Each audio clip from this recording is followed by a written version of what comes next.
Hi, good day everyone. Good morning. So this is Noemi. I will be discussing the learning theories in social and emotional development. So I'm going to tackle about Watson's behaviorism, Skinner's operant conditioning, and Bandora's social learning theory. So before we proceed to the theories, let me give you some ideas what social emotional learning is.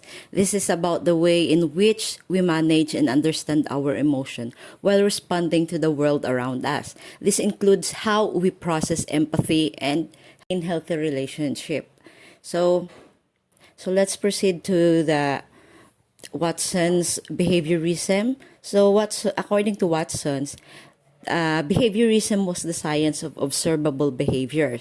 So, according to him, only behavior that could be observed, recorded, and measured was of any real value for study of humans and animals. So,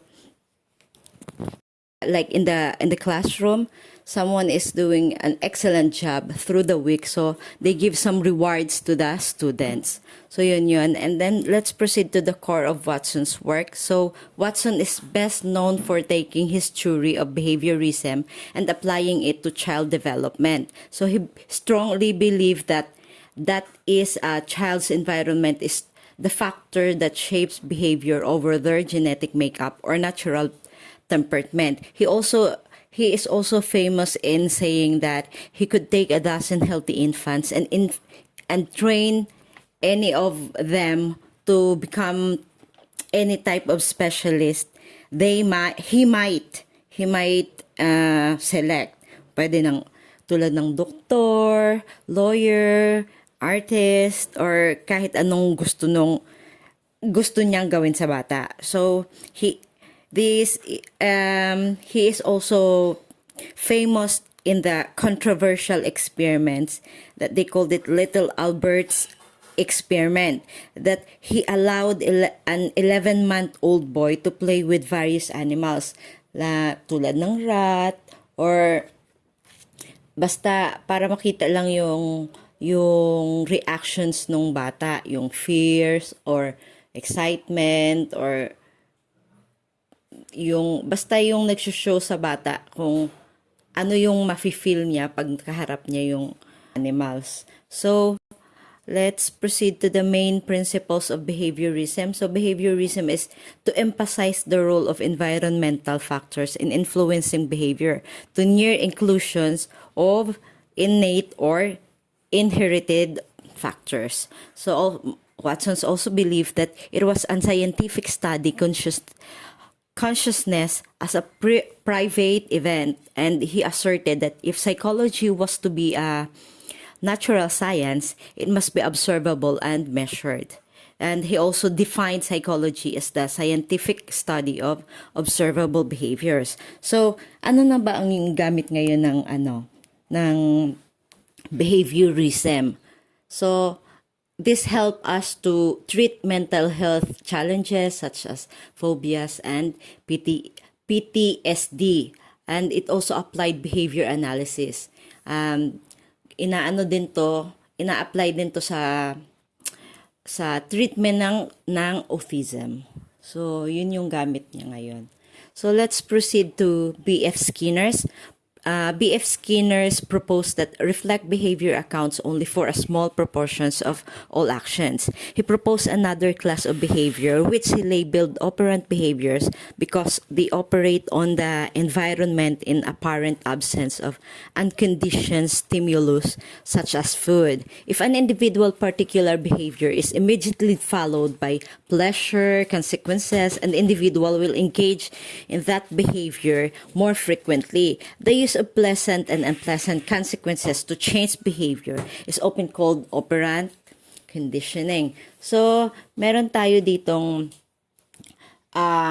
Skinner's box. Yung kanyang experience is yung sarat na pag may napakan siyang yung liver, pag napakan niya yung liver, merong side na nagre-react na makakabigay sa kanya ng rewards, like makakakain siya ng cheese, at pag meron namang meron naman yung isang side na pag naapakan niya yon is negative ang nakukuryente siya. So Skinner maintained the rewards and punishment control, the great majority of human behaviors, and the principles of operant conditioning can explain these behaviors. So we have the reinforcement.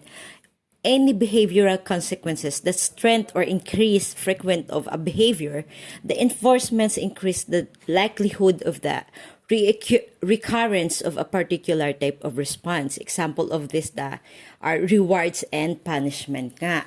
So, when we say reinforce, this is kunyari doon nga, na-example ko na din to, parang katulad to ng example nung kay Watson na kapag nakakuha tayo ng high grade sa school, di ba meron tayong high honored, we can get some rewards sa parents natin like gadgets, damit, or tinitreat tayo sa labas na kumain.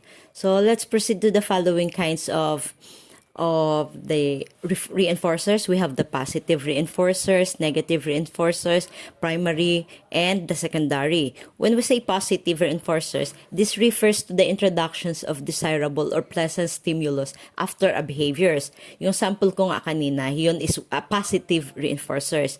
Next is the negative reinforcement.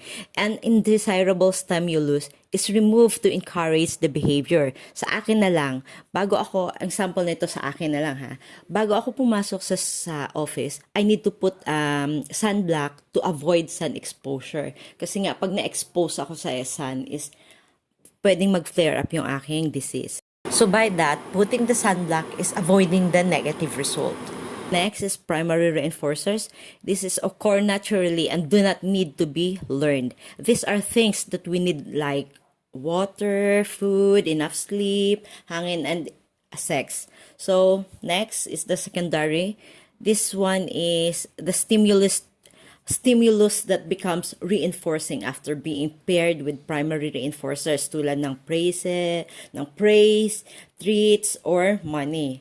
So, ang main focus ni Skinner sa theory niya was to find out the relationship between behavior and environment, the interactions between the two. So, let's proceed to social learning theory of Albert Bandura. So, Albert Bandura noted that Skinnerians emphasize on the effect of consequences and behavior largely ignore in the phenomena of modeling, the imitations of others' behaviors, and of vicarious experience learning from other success or failures. So Albert Bandura noted that